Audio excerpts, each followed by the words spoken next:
스가랴의 환상 혹은 비전은 8개의 비전입니다. 오늘은 그 마지막 8번째 비전이 되겠습니다. 보니까 이 병거가 나옵니다. 그래서 4종류의 색깔의 말대로 묶은 병거가 등장을 하는데 아마 이런 그림 비슷한 거를 환상 중에 보지 않았을까. 이게 백마가 끄는 병거도 있었고 검은 말, 또 빨간 말, 아룽직 말, 이렇게 4종류의 색깔을 가진 말들이 끄는 병거가 마지막 환상에 등장을 합니다. 근데 아마 오늘 본문을 읽으면서 느끼셨겠지만 첫 번째 환상과 비슷하네 라고 생각하셨을까요? 맞습니다. 첫 번째 환상에서도 말들이 나오잖아요. 4가지 종류의 말들이 나오는데 비슷한 거 맞습니다. 근데 굳이 구별하자면 첫 번째 환상은 골짜기에서 어두운 밤에 본 환상이고요. 오늘 마지막 환상은 산에서 동토 오르기 직전 새벽에 본 환상이라고 할 수 있어요. 어떤 상징성이냐고요? 가장 칠흑 같은 절망 속에서 이제 소망의 밝음을 향해서 나아가는 것임을 우리가 짐작할 수 있는 환상이라고 생각합니다. 여기서 나오는 그 4마리 끄는 4종류의 칼라로 말들이 나오는데 그들이 병거를 끌고 있잖아요. 이 병거, 영어로 chariot, horse and chariots, 이게 무슨 심벌일까요? 실은 이것이 근동 지역에서요, 말과 병거는 태양신 샤마시, 태양신의 상징으로 쓰여졌던 말과 병거입니다. 그래서 제가 하나 이 벽화를 하나 보여드리겠는데, 저게 바로 병거예요. 이렇게 병거인데 병거에 앉아 있는 자가 샤마시, 바벨론과 아시리아의 태양신입니다. 앞에 태양을 상징하는 그 모습도 보이죠? 유다 왕 요시야 왕이 소위 종교 개혁을 단행할 때, 우리가 지난주에 개혁이란 말 대신 회복이란 말 쓰자고 하셨는데, 어쨌든 이 타락하고 있는 나라를 다시 말씀으로 돌아가게 하기 위해서 애썼던 요시야 왕이 있잖아요. 그 요시야 왕이 종교 개혁을 하면서 왕하 23장에 이렇게 써 있어요. 보세요. 유다 여러 왕이 태양을 위하여 드린 말들을 제하여 버리고 여호와의 성전에 들어가는 곳 근처 넷이 나단 멜렉의 집 곁에 있었던 것이며 또 태양 수레를 불살랐다고 합니다.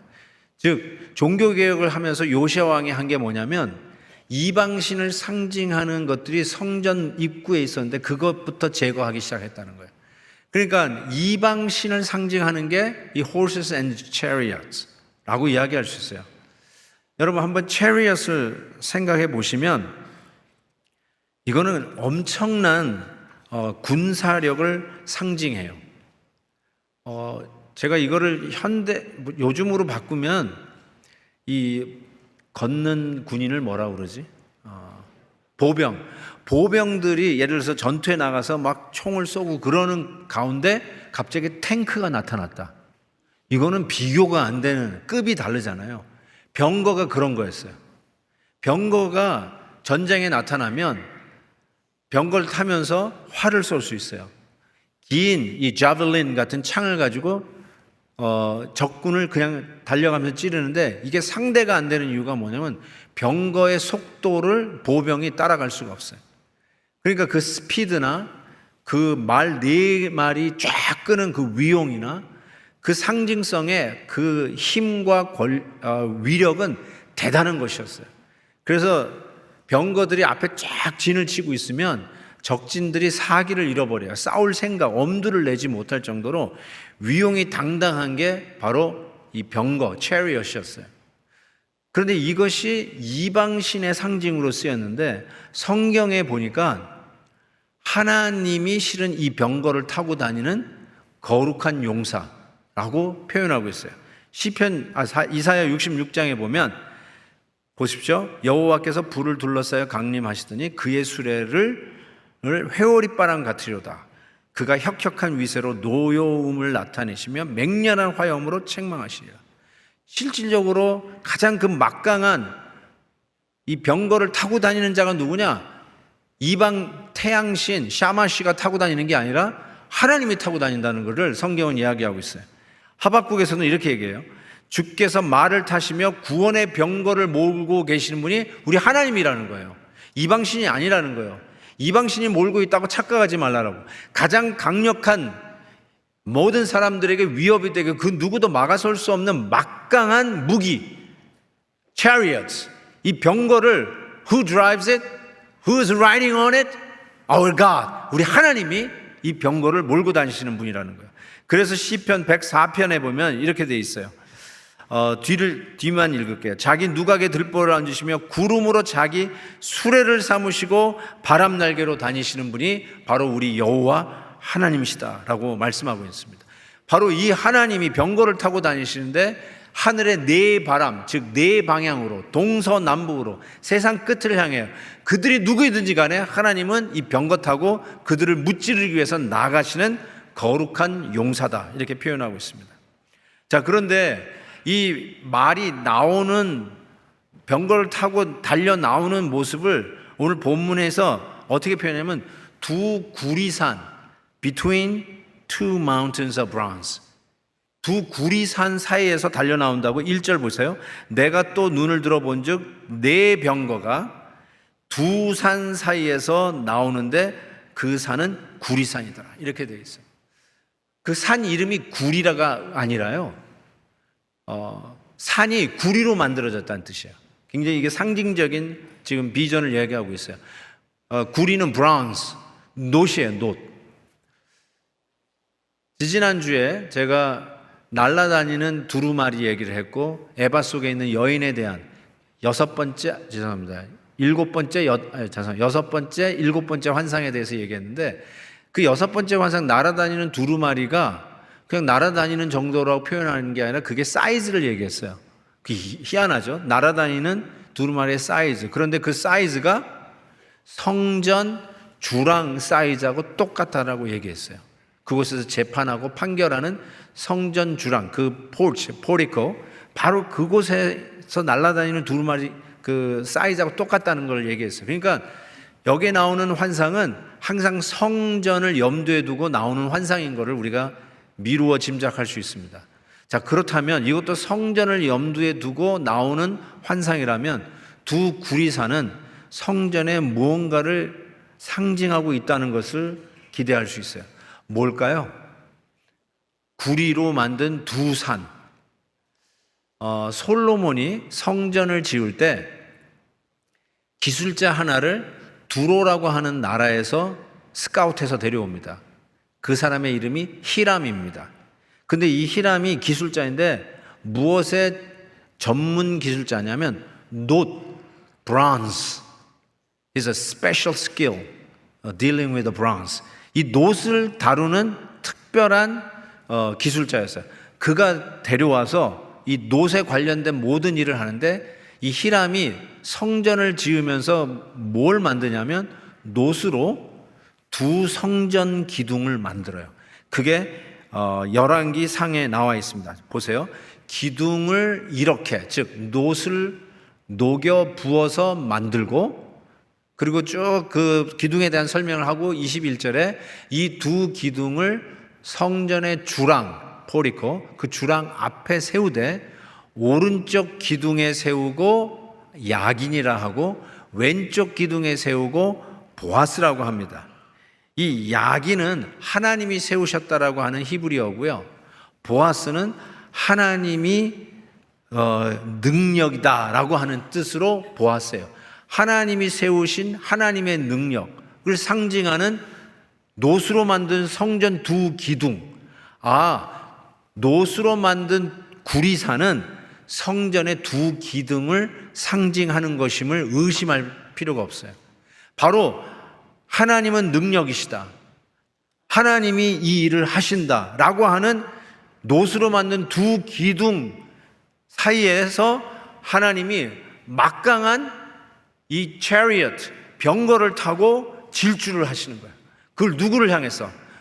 당신의 백성들을 괴롭히고 있는 사방팔방의 적들을 향하여 동서남북으로 이 네 칼라의 이 적토마와 같은 말이 끄는 병거가 위용 있게 권세 있게 그 누구도 감히 막아설 수 없는 힘과 능력으로 파죽지세의 그 힘을 가지고 사방팔방으로 좀 나가고 있는 환상을 본 겁니다. 그 당시 이 환상을 보는 그 당시 스가랴 선지자가 활동하던 당시의 성도들이 그 당시 백성들이 어떤 메시지를 얻었을까는 안 봐도 비디오 우리가 충분히 짐작할 수 있어요. 제가 아까 본문을 읽을 때 나간다는 말, 이 병거가 나가잖아요. 사방으로 나가는데 이 나간다는 말 몇 번이나 썼는지 한번 염두에 두고 봉독하자고 그랬는데 몇 번 나왔습니까? 7번 나와요. 7번. 2번, 3번 쉬다가 마셨죠. 7번 나와요. 7번이 성경에서는 완전수입니다. 하나님께서 병거를 타고 원수 마귀 우리들 당신의 백성들을 괴롭히는 사방팔방의 적들을 향해서 질주하며 진짜 그 누구도 그 병거 앞에 섰다가는 죽음이죠. 파죽지세의 그 권세를 가지고 나아가시는데 완전수로 나간다는 거예요. 그게 뭐예요? 완전 승리라는 뜻이죠. 겨우 싸워 이길 정도의 아슬아슬한 밀고 당기는 그런 게임이 아니라 하나님께서 당신의 백성들을 위해서 파죽지세, 진짜 말 그대로 그 누구도 막아설 수 없는 힘으로 이 마차를 타고 달려나가는 그 위용이 당당한데 백전백승 7번 나가는 완전 승리의 모습으로 나가고 있는 것을 보게 됩니다. 자, 요 상징물을 하나하나씩 살펴보고 그 메시지를 더 구체적으로 생각해 보겠습니다. 6절 보세요. 검은 말은 북쪽 땅으로 나갔어요. 흰 말은 그 뒤를 따르고 그리고 어룽진 말은 남쪽 땅으로 나갔다고 이렇게 써 있어요. 정리해 볼게요. 자, 검은 말이 먼저 나왔죠. Black horse. 블랙 호스는 어디로 나갔냐? 북쪽으로 나갔어요. 북쪽에 어떤 원수들이 기다리고 있을까요? 이스라엘 백성들을 집요하게 괴롭혔던 북쪽에 있는 원수의 나라는 어느 나라일까요? 바벨론입니다. 바벨론. 지리적으로 보면 바벨론은 동쪽에 있어요. 그렇지만 이스라엘을 침공하려고 하는 모든 원수는 이 메소포타미아 강을 우회를 해서 북쪽에서 항상 이스라엘 향해서 남침했어요. 아시리아도 남침했어요. 바벨론도 북쪽에서 남침했습니다. 그래서 북쪽으로 검은 말이 나갔다는 것은 이스라엘의 가장 대표적인 원수 바벨론을 향해서 나갔다고 보는 것이 맞습니다. 두 번째는 흰 말이 나와요. 흰 말이 나오는데 다시 한번 6절로 가보면 흰 말은 그 뒤를 따르고 이렇게 돼 있어요. 검은 말을 따라갔다는 말이에요. White horses follow after black horses. Literally 맞아요. 제가 일부러 히브리어 원어도 써놨어요. 리암이라고 쓰는데요. 문자적으로 after them 이라는 뜻이에요. after them. 그러니까 흰 말은 검은 말 뒤를 따라갔다라고 하는데 조금 NIV 번역을 제가 신어요. The one with the white horses after them toward the west라는 말을 집어넣었어요. 서쪽으로 갔다는 말을 넣었어요. 그리고 어룽진 말은 남쪽으로 갔다고 그랬는데 저는 이 흰 말을 북쪽으로 따라갔다기보다 왜냐하면 분명히 앞에서는 동서남북 사방향으로 나갔다니까 서쪽으로 읽는 것도 무리가 아니다라는 생각이 들고요. 세 번째가 아까 어룽진 말이라고 했어요. 이 어룽진 말은 건장한 말이에요. 건장한 말은 어디로 날아가냐면 남쪽으로 달려나갔어요. 남쪽에 역시 전형적인 이스라엘의 원수 나라가 있었어요. 어느 나라죠? 이집트. 맞았어요. 애굽이었어요. 400년 동안 이스라엘 백성들을 종살이하게 했던 이집트. 틈만 나면 올라와서 공격하고 그리고 아까 얘기했던 그 유다 왕 요시야 왕을 죽인 나라가 애굽입니다. 원수의 나라죠. 근데 한 가지 이상한 거는 4종류의 말이 있는데 한 컬러가 없어졌어요. 붉은 말, 적색의 말이 없어졌어요. 안 나와요. 앞부분에는 적색 말이 나오는데 본문 앞쪽에 이 후반부에 어디로 나가는지 설명하는데 갑자기 적색 말은 없어졌어요. 그래서 저도 궁금해서 이 본문을 연구를 하고 여러 책을 봤는데 성경학자들이 이렇게 이야기를 해요. 아마 성경을 카피라는 말은 여러분 구약 성경 오리지널은 없는 건 아시죠? 오리지널은 없어요. 카피한 거를 또 카피하고 카피한 걸 또 카피합니다. 뭐 지락스 한 게 아니라 다 필사 서기관들이 베껴 쓰는 거죠. 근데 human error, 인간적인 실수가 있어요. 여러분은 친구 노트를 베껴 본 적 있나요? 친구 노트를 카피한 적은 있죠. 지락스로. 이게 세대가 차이가 나는데 저는 베껴 썼을 때가 있었어요. 대학교 때 카피머신 나왔어요. 제가 대학교 다닐 때. 근데 그 전까지는 혹시 친구들 노트 하면 노트를 베껴 써야 돼요. 그러면 막 하는데 베껴 쓰다가 한 줄 건너뛴 경험이 있는 분. 건너떠요. 단어가 같으면 그냥 건너떠요. 그런데 그 실수가 있었던 거라고 학자들이 얘기하는데 굉장히 설득력이 있어요. 그래서 원래는 적색말은 어디로 갈까요? 북서남이니까 동쪽으로. 에돔, 모압 이런 쪽으로 동쪽으로 적색말이 달려갔을 것이다. 이렇게 이야기하는데 그것도 굉장히 설득력이 있다고 생각이 듭니다. 어쨌든 이 네 종류의 말들이 동서남북으로 이 병거들이 달려나가는데 정말 위풍당당하게 그 누구도 건드릴 수 없는 위용을 가지고 이스라엘 백성들을 건드리는 원수를 향해서 하나님이 저 병거에 타서 달려나가는 모습이 마지막 환상이에요. 이것이 당시 이스라엘 백성들에게 주었을 힘, 위로, 용기는 대단했을 거라고 생각합니다. 어디서 나오는 힘일까?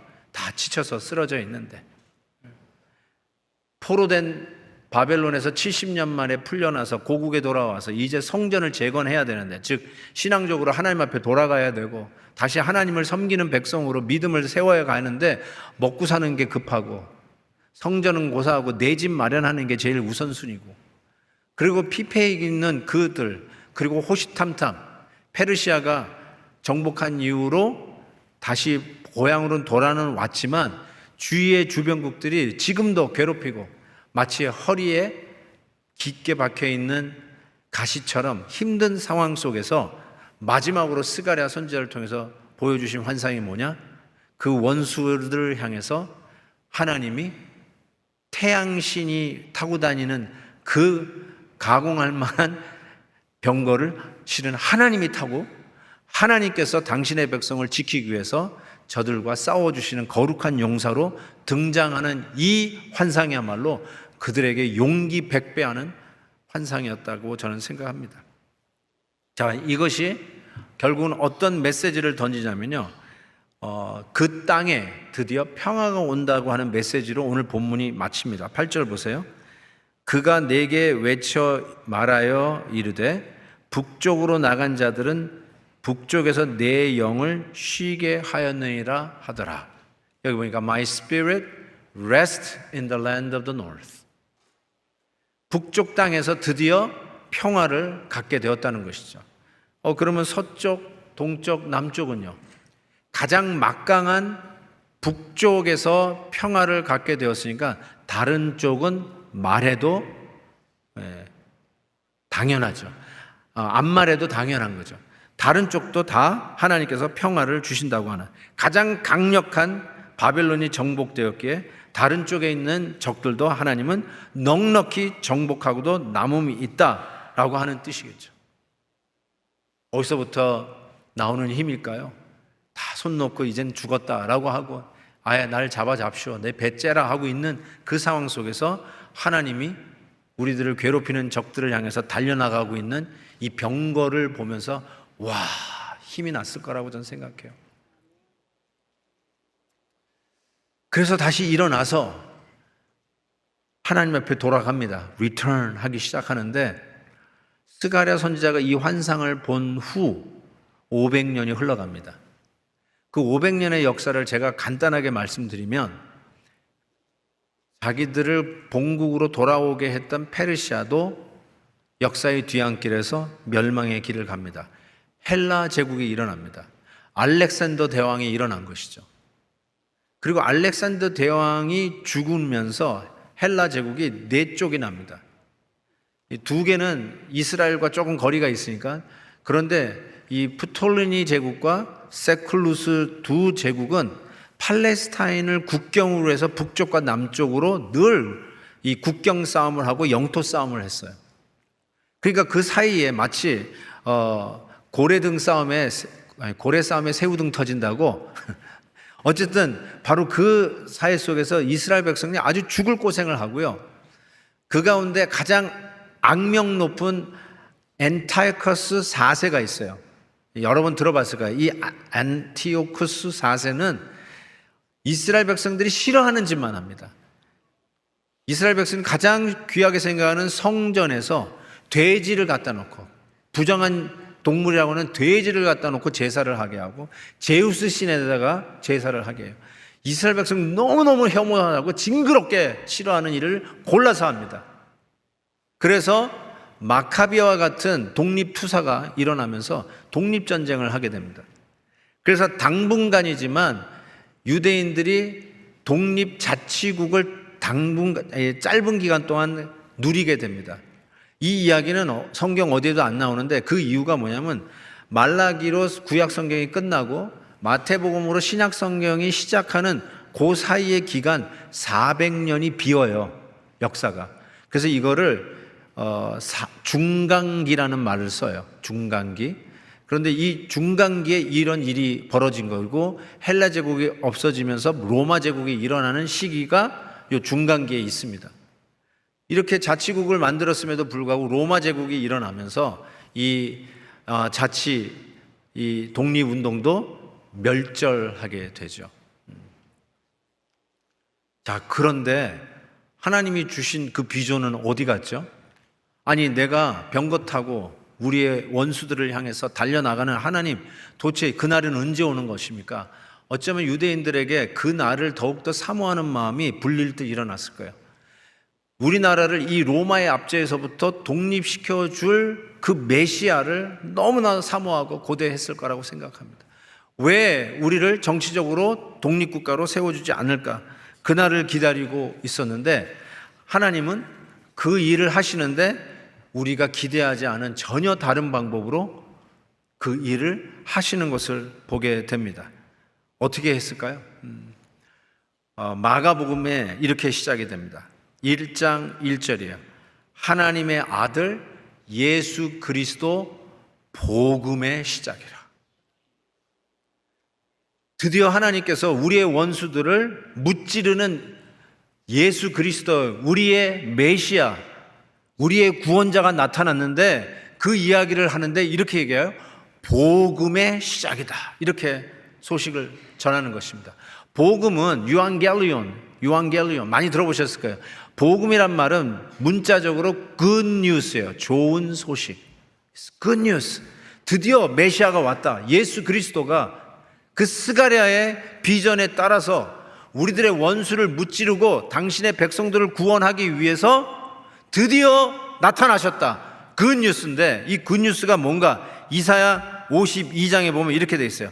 좋은 소식을 good news 전하며 평화를 공포하며 복된 좋은 소식을 가져오며 구원을 공포하며 시온을 향하여 이르기를 내 하나님이 통치하신다 하는 자의 산을 넘는 발이 어찌 그리 아름다운가.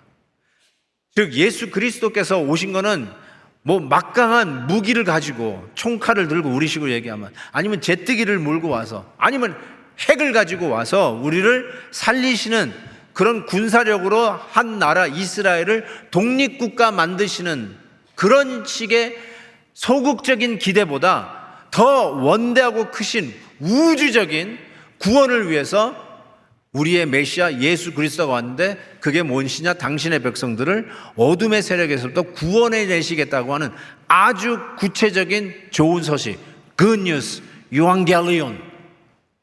그 복음의 시작이 복음서의 시작이 돼버린 거죠. 실은 이 유앙겔리온이라고 하는 good news라고 하는 단어는 성경에서 만들어낸 단어가 아니에요. 우리가 복음을 듣는다 그러잖아요. 가스펠 듣는다고 할 때 이것이 우리가 교회에서 기독교인들이 만든 단어라고 생각하는데 그렇지 않아요. 원래 로마 제국에서 쓰던 단어예요. 로마 제국, 예수님이 오셨을 때 이 단어가, 이 유앙겔리온이라는 단어가 언제 쓰였냐면 왕자, 넥스트 황제가 태어났을 때, 그리고 그 황제가 왕으로 등극했을 때 쓰는 말이 유앙겔리온이에요. 그러면서 백성들에게 알리는 거예요. 유앙겔리온, 드디어 다음 왕이 태어났습니다. 유앙겔리온, 그 왕이 드디어 황제로 등극했습니다. 유앙겔리온, 그 왕이 등극한 지 5주년, 10주년, 20주년 됐습니다 하면서 백성들에게 알리는 이 소식을 뭐라고 불렀냐? 유앙겔리온, same word. 그런데 마가복음에서 하나님의 아들 예수 그리스도의 복음의 시작이라고 얘기하는데 무슨 뜻이겠어요? 로마 세계에서 이 말을 들었다는, 예수 그리스도의 복음? 예수님이 왕으로 우리 가운데 오셨다, 태어나셨다. 그리고 그 예수님이 십자가와 부활을 통해서 왕 중 왕으로, 주 중의 중, King of Kings, Lord of Lords로 finally 등극하셨다. 그게 뭐예요? 유앙겔리온, 복음이라고 말씀하시는 거죠. 그래서 복음서에 보면 우리가 샤머니즘이라고 생각하면서 약간 좀 저급하게 생각하는 부분이 없지 않아 있는, 그게 뭐냐면 귀신 쫓는 거예요. 우리가 무당입니까? 귀신 쫓게. 이런 분도 있는데 왜 성경에 보면 예수님께서 귀신을 쫓아요? 그게 뭘 의미하는 걸까요? 바로 예수 그리스도께서 오심으로 우리 안에 시작한 복음은 로마로부터 한 팔레스타인의 이스라엘이라는 나라를 독립국가로 세우는 수준이 아니라 로마 제국의 그림자 뒤에 숨어있는 어둠의 세계, 악의 세계를 우리 주님께서 제거하시고 하나님의 나라, 빛의 나라를 세우시겠다고 하는 뜻이거든요. 어마어마한 우주적인 하나님의 나라를 세우는 복음의 시작이라는 거예요. 이 시대의 진정한 왕, 우리가 기다렸던 그 메시아는 이스라엘 독립국가를 세우기 위해서 오시는 왕이 아니라, 그 수준이 아니라 로마 제국 뒤에 숨어있는 어둠의 세력들을 몰아내고, 귀신아 물러가라, 귀신 쫓아내고, 하나님의 나라, Finally, the kingdom is near. Kingdom has arrived. 하나님의 나라가 우리 가운데 도래했다함을 선포하는 상징적이고 그리고 가시적인 메시지로 우리 예수님이 귀신을 쫓아내는 모습이 복음서에 가득 차 있는 거죠. 그래서 제자들이 나가서 전도할 때도 예수님께서 전도 보고를 할 때 뭐라고 그랬어요? 나도 안다. 사탄이 번개와 같이 하늘에서 떨어지는 걸 내가 봤다. 전도할 때, 예수 그리스도의 복음을 전할 때 어둠의 상징인 사탄이 물러나고 떨어지는 것을 내가 보았다라고 예수님이 설명하는 이유가 거기에 있습니다. 예수 그리스도의 죽음과 부활 안에서 예수님은 사탄과 그 어둠의 세력과 최후의 원수라고 얘기하는 사망 역시 한 방에 날려버립니다. 이게 바로 하나님이 병거를 타고 우리의 원수, 어둠의 세력들, 사탄, 죽음, 사망을 향해서 달려 나오고 있는 바로 그 환상의 메시지라는 것입니다.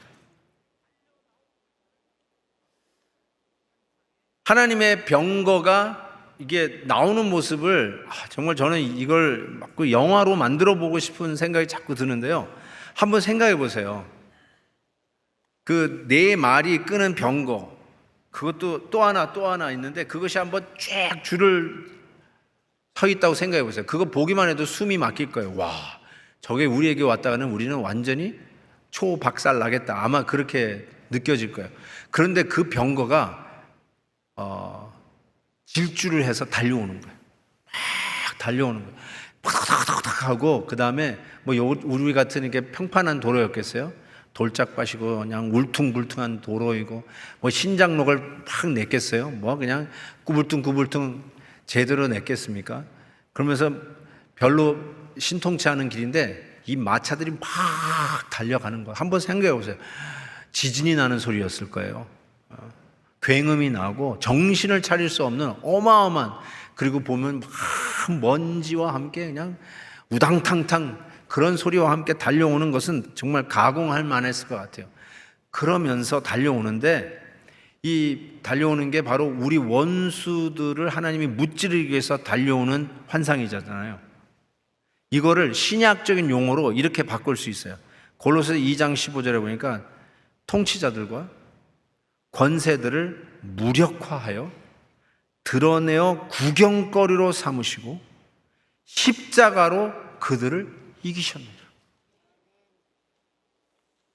최첨단의 무기로 통치자들, 권세자들을 무력화한 게 아니라 지극히 연약해 보이는 십자가로 저들이 자랑하는 통치자들과 권력자들의 무기를 구경거리로 만들어버리고 십자가로 정복하시는 모습을, 이 하나님이 병거 타고 적들을 무찌르는 모습을 이렇게 신약에서는 표현하고 있는 거죠.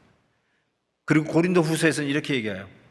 항상 우리를 그리스도 안에서 이기게 하신대요.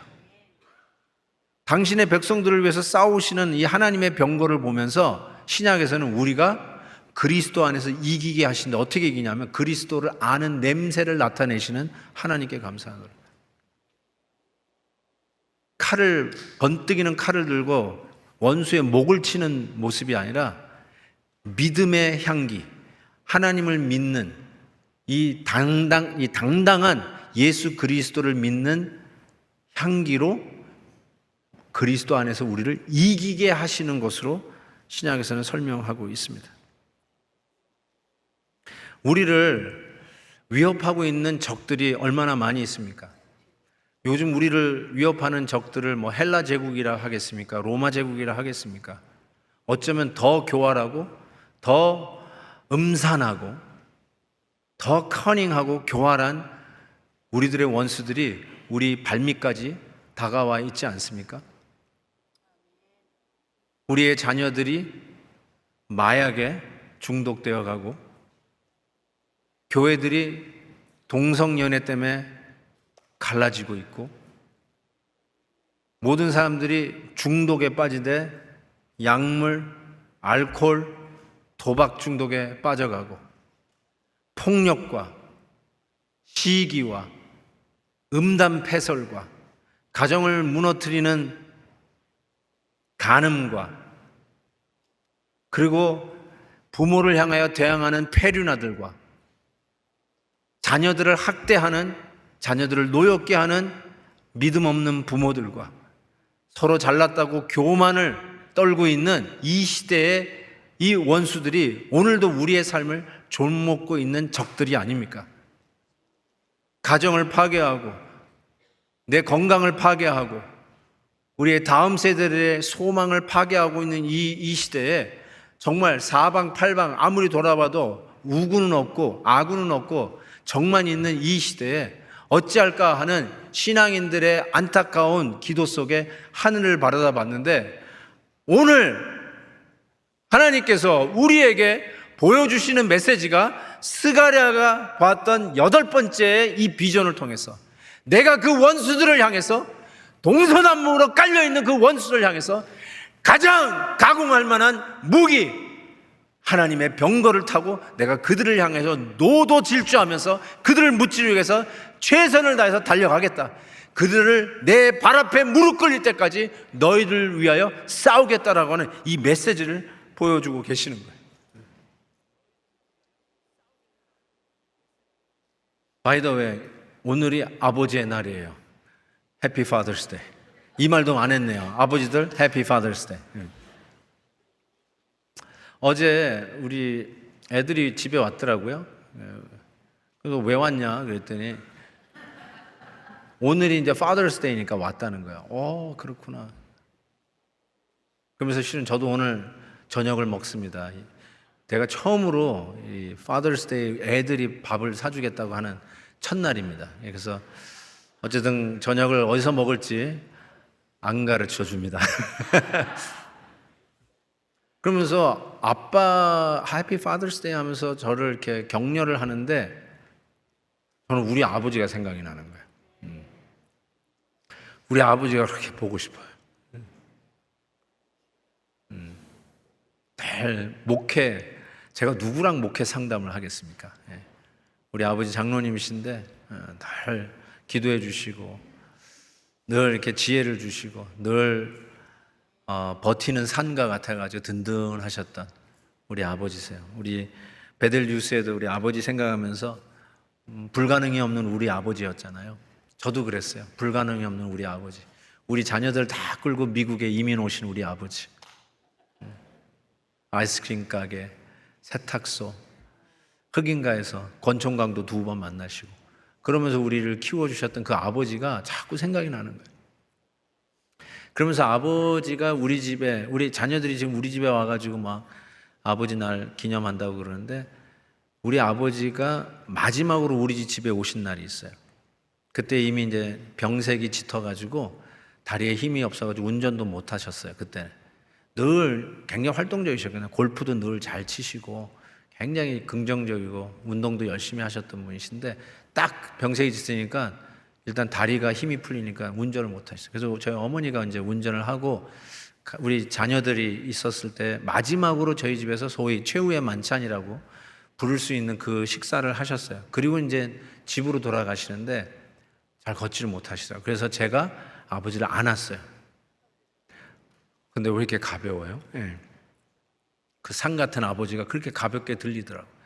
그래서 아버지를 안고 길에 주차되어 있는 그 차에 이제 모셔다 드린다고 이제 밖으로 나갔어요.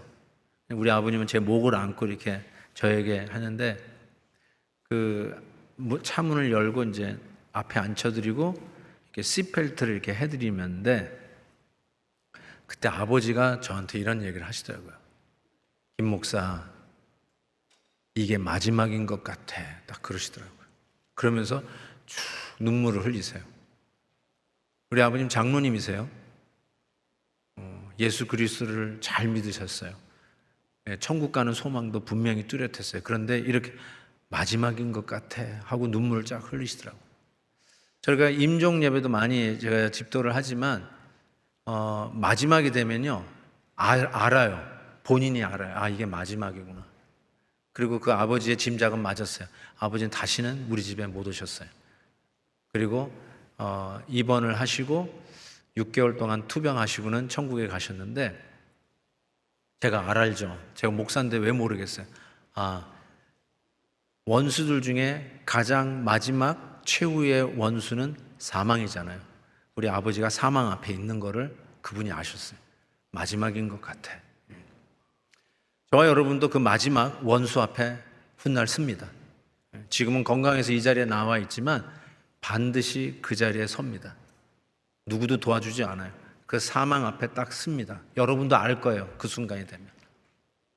근데 눈물을 쫙 흘리시는데 제가 happen to be a pastor. 그죠? 제가 목사 아니에요. 아들이지만. 그래서 아버지한테 이렇게 얘기했어요. 아버지, 우리는 넉넉히 이기는 자예요. We are more than conquerors. 여러분을 괴롭히는 적이 뭡니까? 질병입니까? 사업입니까? 깨어진 인간관계입니까? 최후의 적은요, 사망이에요. 죽음 앞에 서는 거예요. 어떤 어려움이 있어도요, 사망 앞에 서는 것만큼 큰 거는 없어요. 근데 사망 앞에 섰는데 우리 성도들에게 약속된 거는 우리 하나님 나라 아니겠어요? 우리를 어둠의 세계에서 구원해 내신다고 하는 유앙겔리온, 왕중왕이 오셔서 우리를 죽음의 세계에서 생명의 세계로 옮기시는 구원을 약속해 주셨잖아요. 바로 그 일을 위해서 우리에게 죽음이 있다 할지라도, 사망 앞에 있다 할지라도 하나님께서 그 최후의 원수, 그 죽음을 향해서 병거를 타고 전력 질주해가지고 감히 죽음이 내 백성을 위협하다니 하고 죽음도 한 방에 날려보내시는 부활하신 예수 그리스도 왕중왕께서 우리를 향해서 달려오시는 환상이 오늘 스가랴가 마지막으로 보는 환상 아닙니까?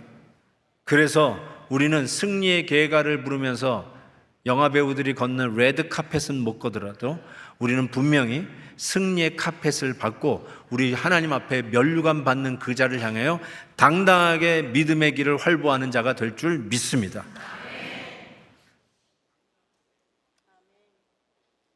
제가 어제 헵시바 강문구 목사님이 설교를 하셨는데 너무너무 은혜를 받고 오늘 메시지하고 이게 탁 연결이 됐는데 실은 아까 제가 얘기했잖아요. 지금 병거가 막 오는데 죽음의 위협이든 그게 사업의 위협이든 여러분이 지금 맞닥뜨리고 있는 그 원수를 생각해 봅시다. 근데 이게 어떻게 해결할 길이 없어요. 근데 딱 보니까 병거가 지금 막 몰려오는 거예요. 어마어마한 속도로 나에게 다가오는데 실은 원수를 향해 달려가는 하나님의 병거가 나를 향해서 다가오는 것 같아요. 나를 위협하는 것 같아요. 나도 죽을 것 같은 거예요. 그런데 이 병거가 지나가면 그 돌짝밭 같고 길도 아닌 그 길을 하나님의 병거가 밀고 지나가면 먼지가 가라앉은 후 그 뒤에 길이 나요. 하나님의 병거가 지나가면 그 뒤에 길이 나요. 잠언에서 이렇게 얘기했어요. 대저 사람의 길은 여호와의 눈앞에 있나니 그가 그 사람의 모든 길을 평탄하게 하리라. 그리고 세례 요한, 광야에서 외치는 자, 성경의 요한복음이 이렇게 얘기했어요. 이사야 말과 같이 주의 길을 곧게 하라고 광야에서 외치는 자의 소리로다. 복음이에요. 하나님의 복음을 전하는데 그 복음이 하이웨이를 낸다는 거예요. 광야의 길에 하나님의 길을 곧게 하는 길이 열리는 거예요.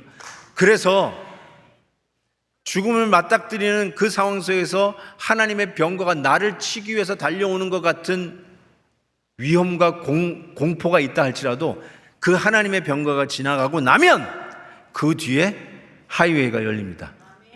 저는 이게 너무너무나 큰 위로가 됐어요. 여러분이